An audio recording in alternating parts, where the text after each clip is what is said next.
दानवकुल में हिरण्यकश्यप नाम का एक राजा था। उसे हिरण्याक्ष नाम का एक भाई और होलिका नाम की एक बहन थी। हिरण्यकश्यप और हिरण्याक्ष दोनों भाई एक दूसरे से बहुत प्यार करते थे। दोनों ही बड़े बलवान और महापराक्रमी थे।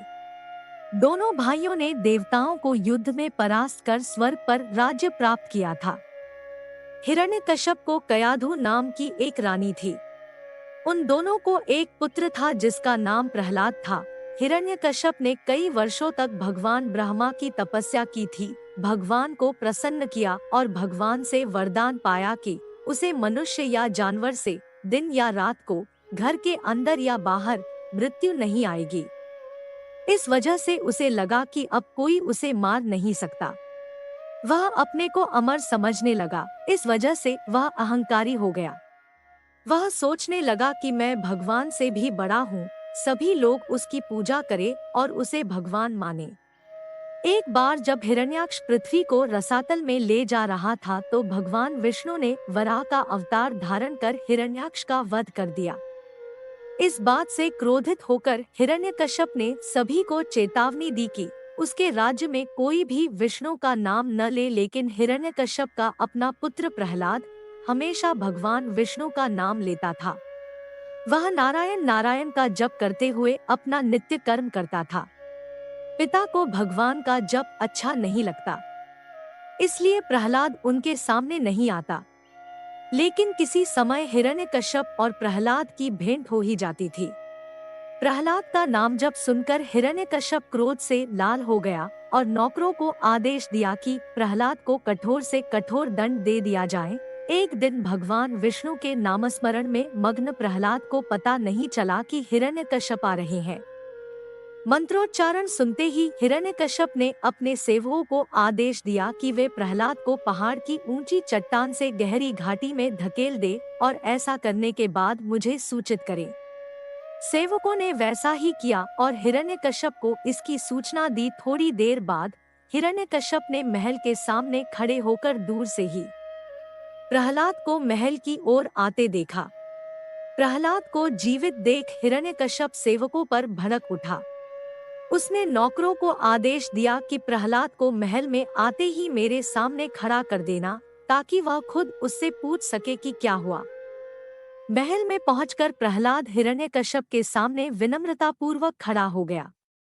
हिरण्यकश्यप ने उससे पूछा, क्या सैनिकों ने तुम्हें चट्टान से धक्का दिया या नहीं? प्रहलाद ने जवाब दिया, हाँ। हिरण्यकश्यप ने फिर पूछा, फिर तुम यहाँ कैसे आए? तब प्रहलाद हंसकर बोला, मैं एक पेड़ पर गिर पड़ा, पेड़ से उतरा। उधर से एक बैलगाड़ी गुजर रही थी, मैं उसमें बैठकर यहाँ आया हूँ। हर पल मुझे लगता था कि कोई मेरे साथ है, इसलिए मैं यहाँ जल्दी आ सका। यह सब सुनकर हिरण्यकश्यप निराश हुआ।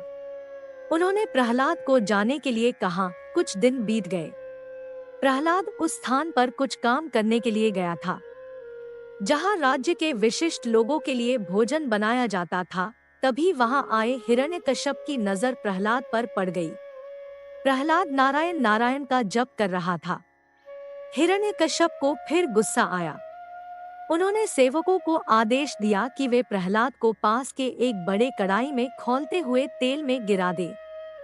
नौकर डर गए, क्योंकि उन्हें डर था कि प्रहलाद को गर्म तेल में डालते समय खौलता हुआ तेल उनके ऊपर से उड़कर उनके शरीर को जला देगा। लेकिन वो क्या करेंगे? हिरण्यकश्यप की आज्ञा का पालन तो करना ही चाहिए, इसलिए उन्होंने प्रहलाद को खौलते हुए तेल में डाल दिया। इस बार हिरण्यकश्यप स्वयं यह देखने के लिए उपस्थित था कि अब उसे कौन बचाता है। हर तरफ से खौलता हुआ तेल उगल रहा था। सेवक जलने से चिल्लाने लगे, लेकिन प्रहलाद एकदम शांत खड़ा था। हिरण्यकश्यप सब देखता रहा।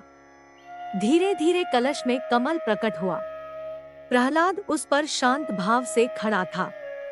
हिरण्यकश्यप को फिर गुस्सा आया। वह गुस्से में अपने परिवार के साथ चला गया। सभी उपाय करके थके हुए हिरण्यकश्यप को उसकी बहन, जिसका नाम होलिका था, उसने कहा, भैया, मुझे आपकी यह हालत देखी नहीं जाती। मुझे अग्नि देवता से वरदान मिला है कि मुझे आग से जलाया नहीं जा सकता। मैं आग में प्रहलाद के साथ बैठती हूँ, क्योंकि मुझे वरदान है कि मैं नहीं जलूंगी, लेकिन प्रहलाद जलेगा। यह सुनकर हिरण्यकश्यप ने घास और सूखी लकड़ियों का एक बड़ा ढेर बना दिया। उसमें होलिका प्रहलाद को लेकर बैठ गई और सिपाहियों ने आग लगा दी। होलिका अपने ही वरदान की धुंध में थी। हालांकि प्रहलाद की भक्ति साधना के कारण हुआ इसके विपरीत। होलिका का शरीर जलने लगा, उसके शरीर में जलन होने लगी। हालांकि प्रहलाद विष्णु के नाम के स्मरण में दंग था। अंत में जो होना था वही हुआ। होलिका जल गई और प्रहलाद सुरक्षित बच गया। एक दिन हिरण्यकश्यप ने प्रहलाद से पूछा, कहो, तुम्हारा भगवान कहाँ है? हर जगह, प्रहलाद ने कहा। हिरण्यकश्यप ने पास के एक खंभे को लात मारी और कहा, इस खंभे में अपने भगवान को दिखाओ। तभी नरसिंह खंभे से जोर की गर्जना के साथ प्रकट हुए। एक आदमी के शरीर और शेर के सिर के साथ, यानी न तो इंसान और न ही जानवर, दहलीज पर, यानी न तो घर के अंदर और न ही बाहर, शाम को, यानी न तो दिन और न ही रात, नरसिंह ने हिरण्यकश्यप को अपने पंजे से चीरकर मार दिया। उसका पेट अपने हाथों से चीरकर उसका वध किया, क्योंकि वह जानता था कि उसे मौत हथियार से नहीं आएगी।